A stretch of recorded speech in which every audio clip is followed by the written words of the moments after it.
What is up, guys? It is Brother Pyro here, teaming once again with our mistress of spooky, Little Miss Hex. You're gonna be sick of me by the time it's all over.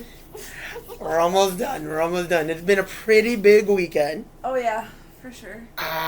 Right now we are about to recap NXT's Great American Bash. This card was really well thought out, I will say. And I think the show was pretty decent overall. Yeah. Jumping into match number 1, we start with the young OG, Javon Evans, taking on Booker T's monster of Jasper Troy. This match, wow. Yeah, it was. It was a really good showing for both men. Mm-hmm. Seeing Javon come in not at 100% and Jasper take full advantage of that early means Booker trained him correctly. Mm-hmm. He exposed that rib injury and manipulated it to his advantage through and through. As you would expect someone to if your opponent is taped heavily in an area. Oh yeah, that's my point. Yeah, he looks really down there with that giant bandage going around his ribcage, but boy, did he not let that stop him. Nah, dude, Javon is a resilient guy. I'll give him that. Yes, he is. Sometimes a little too resilient for his own good, though. Because, like, watching the match, because mind you, I watched late. But seeing that, like, he really did try to mount some kind of offense, and Jasper Troy shut it down almost every time. Being the monster that man. Booker T proclaims him to be. Hey, he's shown it, though. Through and through, the first words out of his mouth was he was going to make himself known. How do you make yourself known? You come for the biggest guy at the table. And he hasn't stopped. He hasn't stopped making us know who he is. You're going to remember my name, like... Memorable moments every week we see him. Like, one thing they tell you is, if you're going to make it in this business, you got to make the fans remember you, and you got to make them care. And Jasper Troy's doing a real good job of that one. Absolutely. I'm very impressed. But no, his ability to dominate this match early was, I don't want to say a surprise, because it really wasn't, but I definitely thought we'd see a lot more from Javon being the kid that he is, being the guy that he is, because he's been able to go toe-to-toe with everybody that you put in front of him. Yep, he has. He sure showed us that it doesn't matter if he's young. Doesn't matter that he's young, doesn't matter that he's probably one of the smallest guys in that locker room. He is a toothpick. Bro. He is a toothpick. Bruh. He's willing to fight whoever he wants. Whoever is in front of him. It's that slenderness that gets him that height and that bounce that he's looking for, though, so... I think it's a lot of his quickness, too. Oh, yeah. Because, like, you got to see, like, he wasn't able to build much of an offense, but that speed came in handy for his defense. Firecracker. Versus a big old bulldog. Man. Going into the closing moments, though, seeing Javon's slight edge on experience, because it ain't by much. No. Help him sneak away with the W.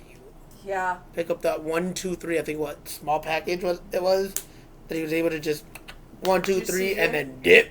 Did you see the look on Jasper Troy's face? He was. It is far from over. Oh, not only is it far from over, but like that look of shock and then and surprise. Oh my God. the transition He's of those coming emotions back. on his face. Oh, no, he's coming back. Oh, yeah. He's coming back for you, boy. With more ferocity than we thought we could see from him, I'm sure. Oh, yeah, but all right, go ahead and bring us into the next one, love. I did not write these down in match order. I have them written down for you right here. Wonderful. So the next one was for the North American title with Sol Ruca versus Izzi Dame. That was a really good match, too. Yo. Over the weekend, Sol really made herself known. Think about it. In 72 hours, she put in 3 matches. And we'll talk more about that third match, but like SmackDown, the Fatal 4-Way, Great American Bash defending her Women's North American Championship, Evolution, Fatal 4-Way for the WWE Women's Tag Team Championships. Just like, dang. She put in a lot of work this weekend, like, respect. There was a lot of distractions in the match between Tatum being out there and Zarya. Let's be real. The early distraction almost cost Sol within a matter of like 30 seconds. Yup. And that was smart though. Absolutely. That was smart. It was overall entertaining throughout the whole match, between the interferences and just the showcasing of each of the 2 competitors in Sol Ruca and Izzi Dame. You really got to see a lot of strengths out of both of them. You did. You also definitely saw the weaknesses and where I would say the lack of awareness, because they definitely both were letting themselves get distracted so easily, taking their eyes off the prize, and again, time and time again, you continue to let that happen, and it's gonna cost you. Yep, and in the closing moments of the match, as there was Sol was trying to pin, we have Tatum saving. Dude. Tatum saving Izzy, but then... That was some great... But then... 1, she's a real good friend for that one, but 2, real good ring awareness to be able to just right on the rope. And then that most ferocious looking spear we've ever seen out of Zarya to Tatum. Ooh, that hurt me watching it. She said, I'm going to make you pay for this betrayal. And spear. And then... Dude, she about broke her in half. That distracted Izzy long enough to give Sol the 1, 2, 3. Can we talk about, like, that Sol stature, though? Oh, that beautiful. Put it away. Because it wasn't, like, her usual, like, in the corner... That quick springboard off the middle rope. No. Was gorgeous. Oh, yes. Dude, Soul Snatcher has gotta be one of my favorite finishers to watch. It's just so aesthetically pleasing. Oh, yeah. It is fun to watch. But, yep. Sol retains her championship. And from the Women's North American Championship to the Men's North American Championship, Falls Count Anywhere, Ethan Page defends against Ricky Starks. This match... Ricky Saints, I forgot that he changed his name.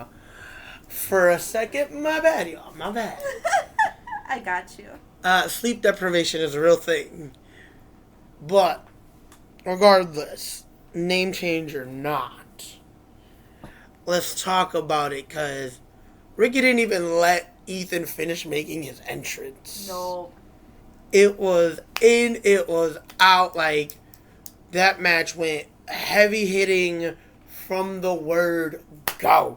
All that bubbling anger, you just couldn't hold it back. No, I mean... Fair. Alright, if a guy like Ethan Page is around you, that egotistical, that much smack talk, dude, you really gonna have a level head? I love the way you said that. Like, I'm just saying, a guy like Ethan Page is designed to piss people off. It's what he does best. I like him so much. Dude.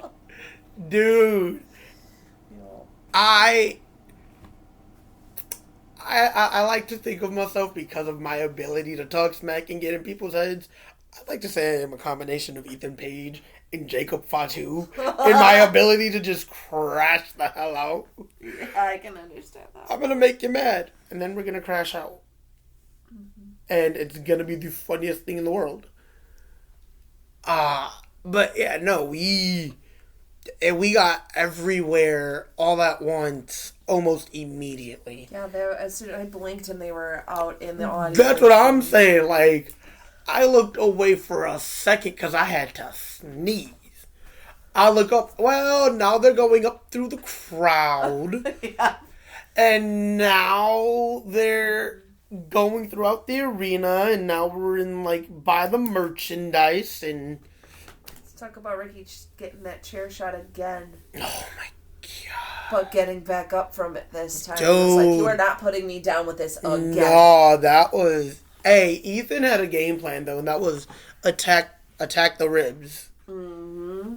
The spinal tap on the, with the chairs, the suplex through the little guardrail. That was crazy. Dude, why take the... I mean, I get it, but why take the guardrail, my guy? What in the world is wrong with you? It had wronged him in shows previous. Clearly. Also, speaking, like, we get to the backstage area. Mm-hmm. If you notice, there's a moment when they get backstage. A very angry Jasper Troy Right. in the hallway, Yep. just pissed off. Oh, man. They disappear into a side room. Come back out, Jasper Troy is no longer in that hallway. Now he's in the room across from where they just exited. Ethan, I don't know if this just happened to be dumb luck, like lucky happenstance, or if it was pre-planned by Ethan Page, but him pushing Ricky Saints into a very pissed off Jasper Troy Yeah, was nice. It was a genius move. Oh, dude, that was... Yeah. Like I said, like Corey said, I don't know if it was just lucky happenstance or if it was premeditated. But either way it goes, it worked out in his favor. It was awesome. Because Jasper did not hesitate to go after him. I will lead the chance of this is awesome after that. Oh, yeah. That was pretty awesome. But Ethan was quick to be able to take advantage, and as they're going through the ramp, that tornado DDT, I had to go back and watch. Because I wasn't sure if Ricky used the ref to help him or if it was just the LED board. And they were questioning it on commentary as well. Like, so wait, did he use the ref to help him? Or was it, wait, what just happened? Although, not enough. The Ego's Edge off the stage, through the tables. Yep.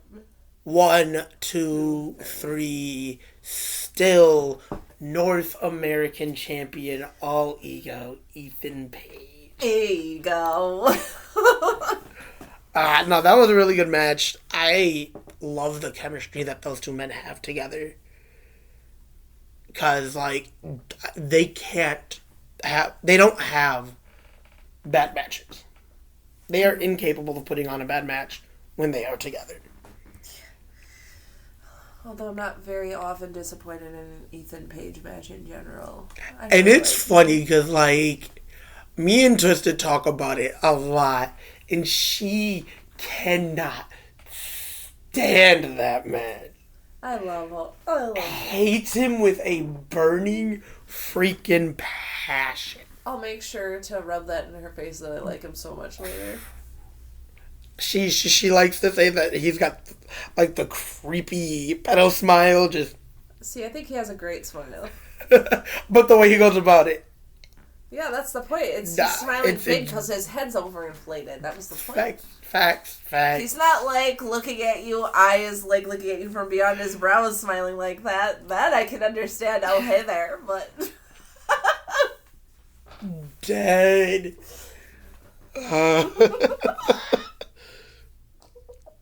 Sorry, Twisted. Love you. Oh, we love you. We can't wait for you to come back. Oh.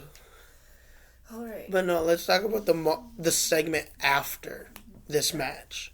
Because we had the contract signing for the TNA World Championship coming up at Slammiversary. Right. Mike Santana, Joe Hendry, and Trick Williams. Yeah, because the most exciting thing to happen during was the contract signing. Yo!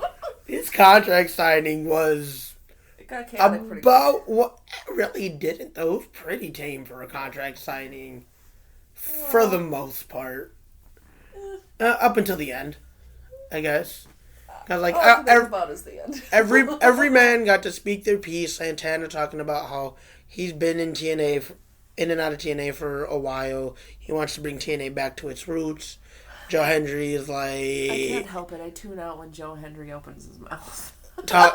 is talking about how he wants to continue to... He wants to win back the title and continue to take TNA to new heights.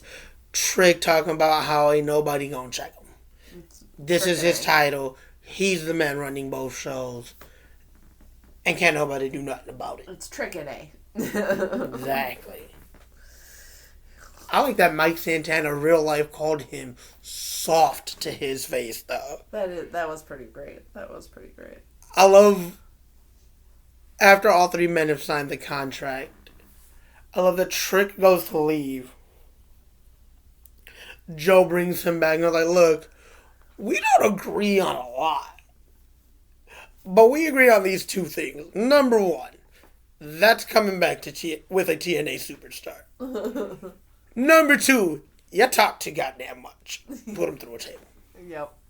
That's all I say. Like, for the most part, that was probably one of the most tame contract signings I have ever seen in all of my years of watching wrestling. Yeah, the problem lied when the contract signing was over. Fair, but I've seen it get messy before the contracts are signed. Yes. Oh, yes. Oh, yes. Trust me, I remember. But I'm excited for Slammiversary next week, and that should be a really good match and a really good show. Now, go ahead and take us into our next match. Didn't we have an invasion at the end of the contract Yes, we signing did. that we're forgetting to talk about? Yeah, Dark State came out, attacked these men, and... Pointedly did not touch Trick. Whatever. Well, at that point, why are you going to attack somebody that's already kind of just laying there left for dead? Not the first time that Trick's been there laying there for dead, though, and but touch him, but later announced in the programming, that attack by Dark State has led to a 6-man tag match on NXT this coming Tuesday. Mike Santana, Joe Hendry, and Trick Williams versus Dark State. That's going to be a whole mess. Oh, that's going to be so rough to watch. I'm probably going to be laughing through most. Yo. It's going to be rough to watch. Because, like, how are these three men going to work together? Yeah, they're not. It's not going to work out well. Like, I feel like they're going to be able to do it, make it work just enough to get through the match before they implode. I'm not sure it's even going to get that far. Yeah. But alright. Again, speaking of world championships, let's get into the next match here. Alright. Our next match was our NXT championship match between Oba Femi and Yoshiki Inamura. I wasn't necessarily looking forward. I wasn't really looking forward to this match either. Yeah, and I guess beforehand you kind of saw a little bit where they were a little bit... It was almost like Briggs and Inamura were kind of having a little bit of a problem where Inamura wants to do this with honor and Briggs told him you should do whatever it takes. And in that match, it really kind of came to a head. Hey, they talked about it during the entrances of... Like, Corey said it, like, if it was me, I'm doing whatever it takes to win this match, but I'm not in this match. So my opinion really doesn't matter right here. But, no, I don't blame Briggs for having that mentality, because, like, think about how hard it is to get to a title opportunity. Yeah. You don't just get handed them. You gotta earn them. They come so far and few in between. Yes. Queen at times. I genuinely feel like if I'm gonna do this, I'm gonna go out and compete for this title, for this championship. It took me a while to get here. It took a lot out of time, work, and effort. I'm gonna put in and do whatever I need to get this done because I want to be able to walk away as champion. Mm-hmm. Yeah, I get it. I can get both sides of the. I do. But again, playing devil's advocate, I do oh so well. Win by any means necessary, my dude. Totally fair. And we saw towards the end of the match, Briggs did interfere behind Inamura's back. But once Inamura found out, he was noticeably very upset with Briggs. The match continued underway for a little bit, and then shortly after, Briggs tries to offer him something to use. What was it, the title? It was the chain. It was the chain, because after they knocked out the ref, he used the title on Oba. Mm-hmm. And then the ref was coming to as he was trying to offer him the chain. Right. And then Inamura was just like, nah, this isn't me, this isn't my thing. The match was a little better than I thought it was going to be. Because I didn't, it wasn't, don't get me wrong, it wasn't all that. Mm-hmm. You can, obviously these two big men were going to hit each other pretty damn hard. And that's what you got to see. But you can also tell their in-ring chemistry just lacked a lot. Especially because of how similar in style and size they are. Mm-hmm. For sure. And again, I feel like Inamura shouldn't have been in this position to begin with. Again, if we were gonna put one of those two, it should have been Briggs. Oh my God, yeah. Briggs deserves it more. But let's get into the rest of the closing moments here. So after that whole interaction where Briggs tries to, hold the chain, Oba again gets the upper hand and successfully retains his championship, to no one's surprise. Right. Post-match, there's an interview. Mm-hmm. I don't even remember what they really asked Oba. I remember Inamura coming up to Oba, saying, he apologizes for Briggs getting involved. Mm-hmm. Oba's like, look, you're a dude of honor. Mm-hmm. I want to give you another shot. Somewhere down the line, I want you in the ring again. Mm-hmm. I want to give you another title opportunity. Mm-hmm. Briggs comes out. Could not stay nice, could it? Dude, just couldn't leave well enough alone. Because Briggs comes out. He's like, he fights with honor. I don't. That's how I know I can beat you. And I was like, dude, just get the hell out of here. Like, get out. Goodbye. You're dismissed. Like, they're trying to pull Briggs back. I can see that coming to a head soon, too. Yep. I can see the split between Inamura and Briggs because he doesn't know how to stay in his lane. Yep. And I definitely see that we are on a collision course for Oba Briggs. Yep. Alright. And now going into our main event that shouldn't have been our main event. I agree. Tag team action, Jordynne Grace and Blake Monroe take on Fatal Influences, Fallon Henley, and NXT Women's Champion, Jacey Jane. Their entrance music gets stuck in my head far too often, Fatal Influences. Okay, but they don't have a bad theme. No, it's not a bad theme. That's the fact, I could understand, your complaint if it was not a good one. Oh, no, I'm not saying that it's necessarily a complaint. I'm just saying, dang, it just gets stuck in my head a lot. It does. It's catchy. It's too catchy. So, I was surprised to see how well Blake and Grace worked together. Yeah. Because, they seem to be on the same page for all of this match. Yeah, they did pretty decently as a tag team. You can definitely see that there were a few moments that seemed off.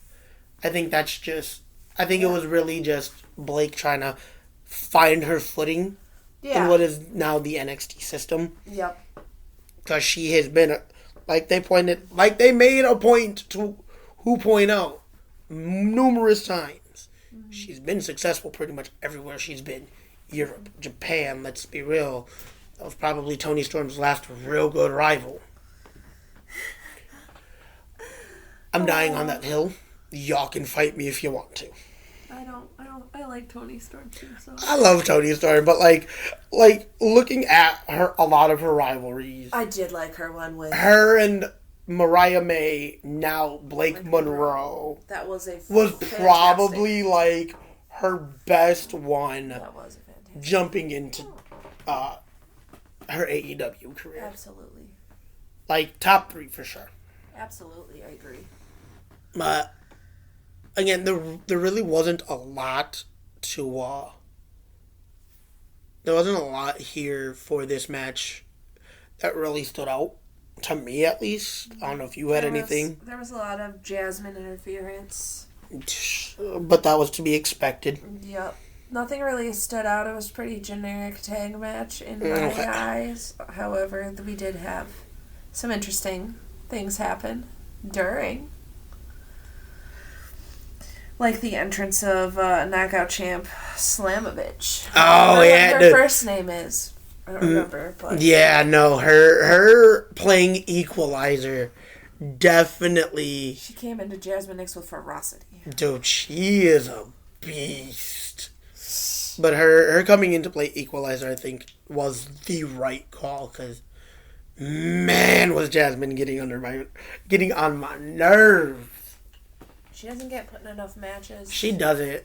They need to figure out what they're doing. When is it Jasmine's turn? We see Jacey all the time. We see Fallon so goddamn always. Why can't we include Jasmine in the tag team question? Right, like why couldn't it have been like I understood Jacey being in this match. Mm-hmm. Given this definitely had a lot of implication going into Evolution. Yeah.